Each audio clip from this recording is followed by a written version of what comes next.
ज्या अन्नाला आपण आरोग्य समजतो तेच अन्न जर दररोज आपल्या शरीरात हळूहळू विष बनून मृत्यूचं कारण ठरत असेल तर या देशातील प्रत्येक थाळी ही एक सायलेंट किलर पेक्षा कमी नाही. तर मित्रांनो, आज आपण नुकतीच रिलीज झालेली एक सस्पेन्स थ्रिलर मूवी बघणार आहोत ज्याचं नाव आहे द इंडिया स्टोरी. कथेची सुरुवात होते एका पोलीस स्टेशन मधून. एक व्यक्ती हातात जाड फाईल घेऊन पोलीस इन्स्पेक्टर समोर बसलेला असतो ज्याचं नाव असतं योगेश पाटील.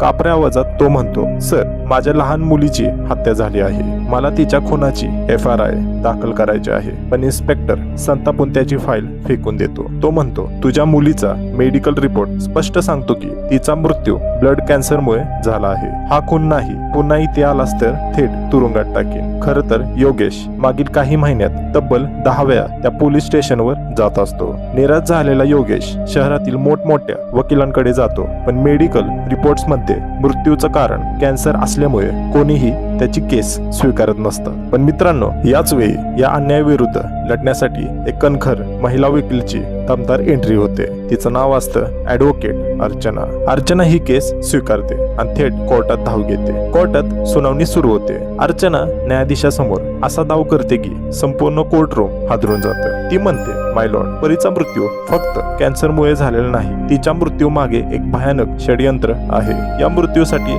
जबाबदार आहेत मोठ्या फर्टिलायझर आणि पेस्टिसाइड कंपन्या आणि त्यांचा अधीरबंद वापर करणारे शेतकरी, याकडे दुर्लक्ष करणारी सरकारी व्यवस्था. हा दावा काही क्षणातच संपूर्ण देशभर चर्चेचा विषय बनतो. काही लोक अर्चनाचा निषेध करतात तर दुसरीकडे फर्टिलायझर कंपन्यांच्या मालकांची झोप उडते, कारण त्यांचा अब्जावधी रुपयांचा व्यवसाय धोक्यात आलेला असतो. म्हणूनच त्या कंपन्या देशातील सर्वात महागडा आणि जवळपास कधीही केस न हारणारा वकील कोर्टात उभा करतो, ज्याचं नाव असतं ॲडव्होकेट अग्निहोत्री. कोर्टात उभे राहताच ॲडव्होकेट अग्निहोत्री आपल्या अनुभवाची ताकद दाखवतात. ते न्यायालयाला उद्देशून म्हणतात, माय लॉर्ड, भावना वेगळ्या आणि कायदा वेगळा असतो. देशातील सुमारे 70% लोक शेतीवर अवलंबून आहेत. ठोस पुरावे नसताना शेतकरी आणि कंपन्यांना आरोपीच्या पिंजऱ्यात उभं करणं हा निव्वळ पोरकटपणा आहे. संपूर्ण कोर्टात काही क्षण शांतता पसरते, पण अर्चना कोणताही गोंधळ न घालता आपला पहिला साक्षीदार कोर्टात बोलवते. तो असतो डॉक्टर विक्रम. डॉक्टर विक्रम सांगतात, 1962च्या युद्धानंतर भारतात अन्नधान्यांची प्रचंड टंचाई निर्माण झाली. लाखो लोक उपासमारीच्या संकटात होते. त्यावेळी देश वाचवण्यासाठी हरित क्रांतीची सुरुवात करण्यात आली. अधिक उत्पादन मिळवावं म्हणून रासायनिक खते आणि कीटकनाशकांचा वापर सुरू झाला. ते पुढे म्हणतात, पण आज परिस्थिती बदललेली आहे.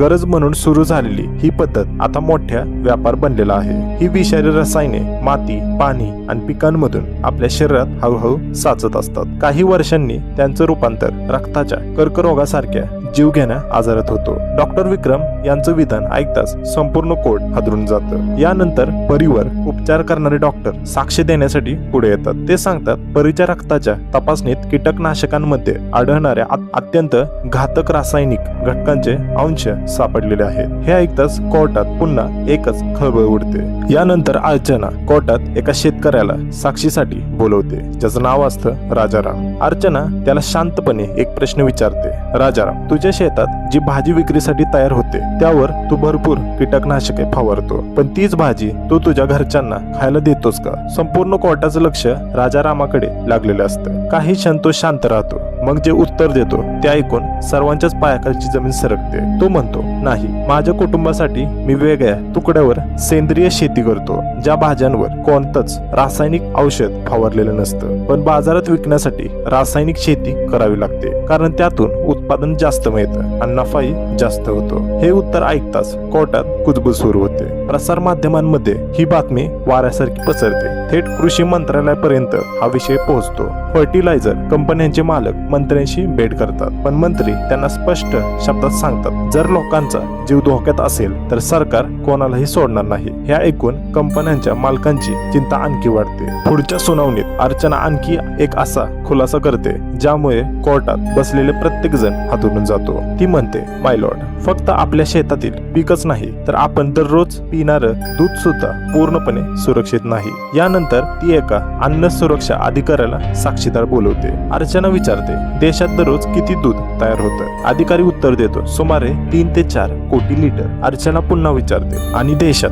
दररोज दुधाचा वापर किती होतो? अधिकारी म्हणतो, सुमारे 60 ते 65 कोटी लिटर होतो. संपूर्ण कोर्टात शांतता पसरते. पण मित्रांनो, मग उरलेले तब्बल 55 कोटी लिटर दूध येतं तरी कुठून? हे ऐकताच अधिकारी जे सत्य सांगतो ते अंगावर काटा आणणार असतं. तो कबूल करतो की बाजारात युरिया, डिटर्जंट, शॅम्पू आणि इतर घातक रसायनांचा वापर करून एक थेंबही खरं दूध न वापरता बनावट दूध तयार केलं जातं. हे नकली दूध दिसायला अगदी खऱ्या दुधासारखं असतं, पण प्रत्यक्षात ते हळूहळू शरीराला विष देत असतं. हे ऐकताच न्यायाधीशही गंभीर होतात. ते तात्काळ ही याचिका स्वीकारतात आणि तपासणीसाठी CBI अधिकारी विजय राठोड यांची नियुक्ती करतो. त्यांना 7 दिवसाच्या आत संपूर्ण तपास करून पुरावे सादर करण्याचे आदेश दिले जातात. राठोड आणि अर्चना तपास सुरू करतात. ते कैद्यांकडून कोर्टांसमोर प्रत्यक्ष प्रात्यक्षिक करून दाखवतात. फक्त काही रसायनांचा वापर करून एक थेंबही खरं दूध न वापरता अगदी हुबेहूब दिसणारं नकली दूध काही मिनिटात तयार केलं जातं. हे दृश्य पाहून कोर्टातील प्रत्येकाच्या चेहऱ्यावर भीती स्पष्ट दिसू लागते. CBI अधिकारी विजय राठोड आणि ॲडव्होकेट अर्चना तपासासाठी थेट पंजाबमध्ये पोहोचतात. तिथे ते अशा गावात जातात जिथे जवळपास प्रत्येक घरात एखादा कॅन्सर रुग्ण असतो. सुरुवातीला त्यांना वाटतं की हा आजार अनुवंशिक आहे, पण तपास जसा जसा पुढे सरकतो तसं तसं सत्य समोर येतं. डॉक्टर सांगतात, या भागात मोठ्या प्रमाणात वापरल्या जाणाऱ्या रासायनिक कीटकनाशकांमुळे माती, पाणी, अन्न दूषित झालं आहे. त्यामुळे अनेकांना कॅन्सर झाले आहे. हे ऐकून राठोड आणि अर्चना दोघेही हादरून जातात. यानंतर ते रेल्वे स्टेशनवर पोहोचतात. तिथे एक ट्रेन उभी असते, जिला संपूर्ण देशात कॅन्सर ट्रेन म्हणून ओळखलं जातं. ही ट्रेन पंजाबमधील भटिंडा येथील राजस्थानातील बिकानेर येथे जाते. या ट्रेन मधील बहुतांश प्रवासी एकाच कारणासाठी प्रवास करत असतात, कॅन्सरच्या उपचारासाठी. हे पाहून अर्चनाच्या डोळ्यात अश्रू येतात. पण मित्रांनो, याच तपासादरम्यान एक असं रहस्य समोर येतं ज्यामुळे संपूर्ण कथेलाच वेगळं वळण लागतं. आपल्याला आतापर्यंत फक्त एक लढाऊ वकील म्हणून दिसलेली अर्चना आणि आपल्या मुलीसाठी न्याय मागणारा योगेश हे दोघे अनोळखीत नसतात. ते दोघे पती पत्नी असतात आणि ज्या परीच्या मृत्यूसाठी ते न्याय मागत असतात ती दुसरी तिसरी कोणी नसून त्यांचीच लाडकी मुलगी असते. हा खुलासा होताच प्रेक्षक अक्षरशः सुन्न होतात. यानंतर चित्रपट आपल्याला भूतकाळात घेऊन जातो. आपल्याला कळतं की योगेश पाटील हा एक भारतीय सैन्यातील एक शूर सैनिक आहे. देशासाठी लढताना अनेक दहशतवाद्यांना खात्मा केला आहे, पण ज्याने सीमेवर शत्रूंना हरवलं तोच सैनिक स्वतःच्या मुलीला वाचवू शकला नाही. परीला ब्लड कॅन्सर झाल्यानंतर योगेश आणि अर्चना यांनी तिच्या उपचारासाठी काहीच बाकी ठेवलं नाही. स्वतःचं घर विकलं, जमीन विकली, संपूर्ण आयुष्यभराची कमाई खर्च केली. जवळपास 70 ते 80 लाख रुपये खर्च करून तिच्यावर बोन मॅरो ट्रान्सप्लांट करण्यात आलं. काही दिवसांसाठी परीची प्रकृती सुधारली. सगळ्यांना वाटलं आता ती वाचली, पण नियतीला काही वेगळंच मंजूर होतं. विषारी अन्नामुळे तिचा कॅन्सर पुन्हा सुरू झाला. मुंबईतील सरकारी कॅन्सर हॉस्पिटलमध्ये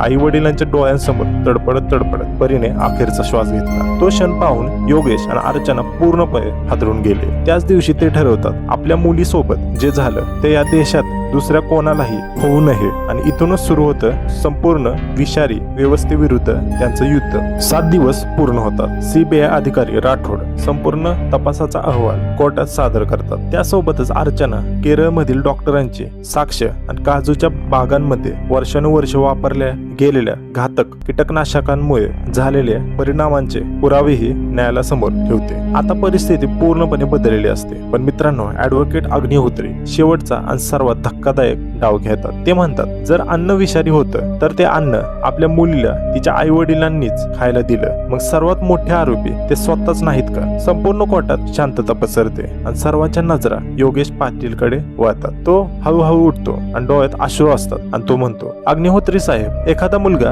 आपल्या आईला प्रेमाने जेवण भरवतो म्हणून तो तिचा मारेकरी ठरतो का? मला शेतकऱ्यांनाही दोष द्यायचा नाही, कारण त्यांनाही या विषयाची खरी कल्पना नाही. हरित क्रांती उपाशी पोटासाठी सुरू झाली होती, पण आज ती नफ्याच्या हवसापोटी वापरली जात आहे. मला फक्त एवढंच हवं आहे की या देशात सेंद्रिय शेती वाढावी, जेणेकरून कोणत्याही बापाची परी पुन्हा अन्नातील विषामुळे मरू नये. योगेशचं हे भावनिक भाषण ऐकून कोर्टातील प्रत्येकाच्या डोळ्यात पाणी येतं. काही क्षण शांतता पसरते. मग न्यायाधीश आपला ऐतिहासिक निकाल सुनावतात. ते आदेश देतात, रासायनिक कीटकनाशकांच्या वारंवार वापरावर कठोर नियंत्रण आणण्यात येईल. नियमांचं उल्लंघन करणाऱ्या कंपन्यांवर कडक कारवाई करून त्यांचे परवाने रद्द केले जातील. दोषी आढळणाऱ्या मालकांवर फौजदारी कारवाई करण्यात येईल आणि देशासाठी बलिदान देणाऱ्या माजी सैनिक योगेश पाटील यांना सन्मानपूर्वक पुन्हा भारतीय सैन्यात सेवेत रुजू केले जाईल. न्यायालयाचा हा ऐतिहासिक निर्णय ऐकताच योगेश आणि अर्चनाच्या डोळ्यात समाधानाचे अश्रू येतात. आपल्या मुलीला ते परत आणू शकले नाहीत, पण तिच्या